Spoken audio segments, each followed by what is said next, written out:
दोस्तों, रामायण तो आप सभी ने टीवी पर देखी होगी, पर रामायण के कुछ ऐसे रहस्य भी बाकी हैं जो टीवी पर आज तक नहीं दिखाए गए। तो दोस्तों, अगर आपको भी इन रहस्यों के बारे में जानना हो तो इस वीडियो को आखिरी तक जरूर देखें, क्योंकि हम आपको इस वीडियो में बताएंगे रामायण के वो 15 रहस्य जो आज तक टीवी पर कभी नहीं दिखाए गए। नंबर 1। दोस्तों, ये तो सभी जानते हैं कि रामायण वाल्मीकि ने लिखी थी, लेकिन क्या आप जानते हैं कि वाल्मीकि से पहले भी हनुमान रामायण लिख चुके थे। जी हाँ, हनुमान जी ने एक पत्थर पर अपने नाखूनों से रामायण की पूरी गाथा लिखी थी, जिसको देखकर वाल्मीकि भी आश्चर्यचकित रह गए थे। इसके बाद उन्होंने हनुमान से कहा कि आपके द्वारा लिखित रामायण मेरे लेखन से कई गुना ज्यादा अच्छा है। जिसको सुनकर हनुमान को लगा कि वाल्मीकि कोई कवि हैं, पर क्या हुआ कि उनका लेखन मुझसे ज्यादा अच्छा नहीं है। उसने भी तो मेरे प्रभु श्री राम के महिमा का वर्णन किया होगा। जिसके बाद उन्होंने जिस पत्थर पर रामायण लिखी थी उसको नदी में फेंक दिया। जिसके बाद इतिहास में रामायण लिखने के लिए वाल्मीकि का नाम स्वर्ण अक्षरों में लिख दिया गया। नंबर 2। गायत्री मंत्र तो हम सभी बोलते हैं, पर क्या आप जानते हैं कि इस गायत्री मंत्र की रचना कैसे हुई? तो आपको बता दें कि गायत्री मंत्र की रचना भी रामायण से जुड़ी हुई है। जी हाँ दोस्तों, वाल्मीकि के द्वारा लिखी हुई रामायण में 24,000 श्लोक है। हर एक 1000 श्लोक के बाद आने वाले पहले अक्षर से मिलकर गायत्री मंत्र की रचना हुई है। नंबर 3। हम सभी जानते हैं कि राम तो भगवान विष्णु के अवतार थे, लेकिन क्या आप जानते हैं कि राम के भाई लक्ष्मण, भरत, शत्रुघ्न किसके अवतार थे? अगर नहीं तो आपको बताते हैं कि लक्ष्मण विष्णु के शेषनाग के अवतार थे। भरत और शत्रुघ्न विष्णु के द्वारा धारण सुदर्शन चक्र और शंख के अवतार थे। नंबर 4। हम सभी लोग जानते हैं कि श्री राम के केवल 3 भाई थे, लेकिन ये अधूरा सच है। श्री राम की एक बहन भी थी जिसका नाम शांता था। ये राजा दशरथ और माता कौशल्या की पुत्री थी। राजा दशरथ ने बाद में इनको अंकपात के राजा वर्षणी को गोद दे दिया था, क्योंकि रोपत और वर्षणी की कोई संतान नहीं थी। शांता से जुड़ी कहानी बड़ी रोचक है। कहा जाता है कि एक बार राजा रोपत अपनी पुत्री से बात कर रहे थे, तभी वहां एक ब्राह्मण आया और उसने राजा से कहा कि वर्षा ना होने की वजह से उसकी फसल खराब हो रही है। लेकिन राजा बेटी से बात करने में इतने मगन थे कि वो ब्राह्मण की बात को ना सुन सके। जिसके बाद ब्राह्मण वहां से चला गया। जब इंद्र को इस बात का पता चला कि उनके भक्तों की बात को राजा ने अनसुना कर दिया है, तो वो नाराज हो गए और उन्होंने राज्य में पर्याप्त वर्षा ना की, जिस वजह से राज्य में खड़ी फसल खराब होने लगी। जिसके बाद राजा ने महर्षि शंख से मिलकर अपनी समस्या बताई, तो ऋषि ने उन्हें यज्ञ करने की सलाह दी। जिसके बाद उन्होंने यज्ञ किया और इंद्रदेव प्रसन्न हो गए।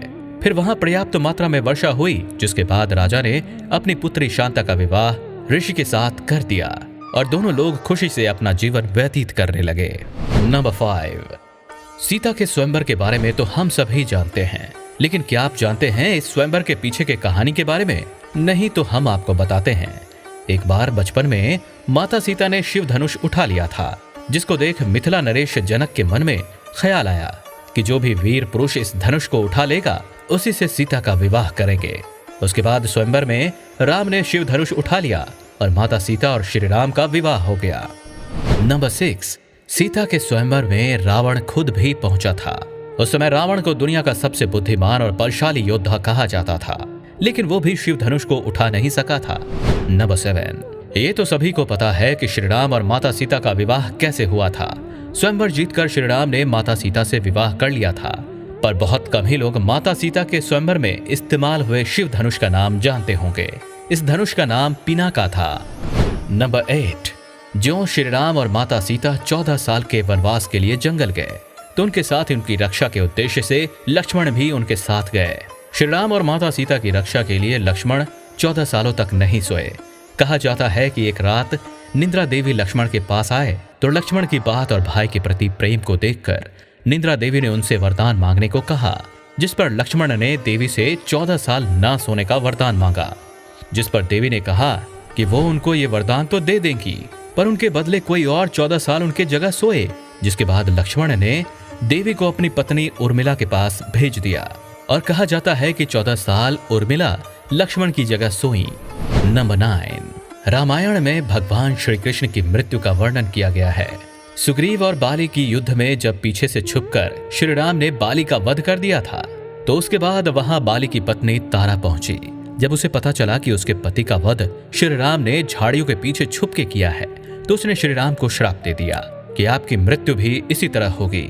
इसका वर्णन हमें महाभारत में साफ तरीके से मिलता है कि जब श्री कृष्ण पेड़ के नीचे आराम करने बैठे थे, तो किसी शिकारी का बाण उनको लग गया और उनकी मृत्यु हो गई।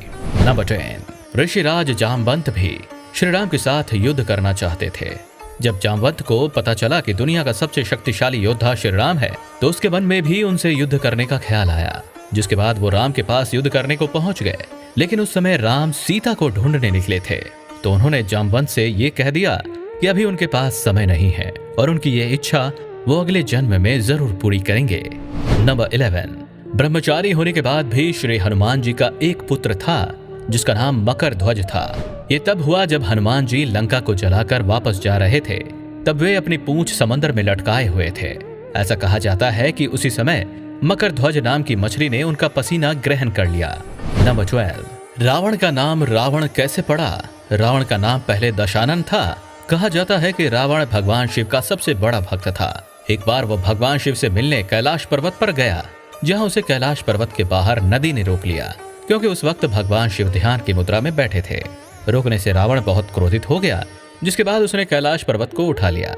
पर्वत उठाने की वजह से भगवान शिव ध्यान से बाहर आ गए, जिसके बाद भगवान शिव ने अंगूठे से पर्वत दबा लिया, जिसके चलते रावण के हाथ पर्वत के नीचे दब गए, जिस वजह से रावण को काफी कष्ट होने लगा। उसके बाद उसने शिव भगवान को प्रसन्न करने के लिए उस पीड़ा में भी तांडव मंत्र का उच्चारण करने लगा, जिसको देखकर शिव काफी प्रसन्न हुए और उनको लगा कि कोई आम इंसान इतनी तकलीफ में तांडव मंत्र का उच्चारण नहीं कर सकता है। जिसके बाद भगवान ने रावण से मिलने आए और उनका नाम रावण रख दिया।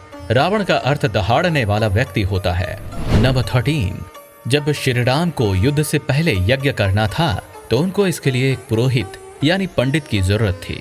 तो उन्होंने इसके लिए सुग्रीव से मदद मांगी, पर सुग्रीव की सेना में कोई पंडित नहीं था। जिस पर जामवंत ने एक पंडित के बारे में बताया। आपको बता दें कि यह पंडित कोई और नहीं बल्कि रावण था। जिसके बाद रावण तक ये संदेश पहुंचाया गया। रावण ने यज्ञ करने से मना नहीं करा। रावण ने पुरोहित बनकर राम के यज्ञ को पूरा कराया और अंतिम में चलते हुए राम को उनके यज्ञ के उद्देश्य के लिए विजय होने का आशीर्वाद भी दिया। नंबर 14, देवराज इंद्र के कारण कुंभकर्ण को सोने का वरदान प्राप्त हुआ था। कुंभकर्ण रावण का छोटा भाई था, जो दिखने में काफी भयानक और आकार में सबसे बड़ा था। रामायण में लिखा है कि कुंभकर्ण 6 माह केवल सोता था। क्या आपको कुंभकर्ण के 6 माह सोने के पीछे की कहानी पता है? रामायण में वर्णित है कि जब एक बार कुंभकर्ण ब्रह्मदेव की पूजा कर रहा था, तो उसकी पूजा और तपस्या से ब्रह्मदेव उससे खुश हो गए और उन्होंने उनसे वरदान मांगने को कहा। जब ये बात इंद्र को पता चली, तो उन्हें ये डर सताने लगा कि वो कहीं वरदान में इंद्रासन ना मांग ले। जिसके बाद उन्होंने सरस्वती माता से प्रार्थना की और कहा कि जब कुंभकर्ण वरदान मांगे तो वो उसकी जीवा में बैठकर इंद्रासन को निंद्रासन में बदल दें। जिसके बाद सरस्वती माता ने वही किया और कुंभकर्ण को निंद्रासन का वरदान प्राप्त हो गया।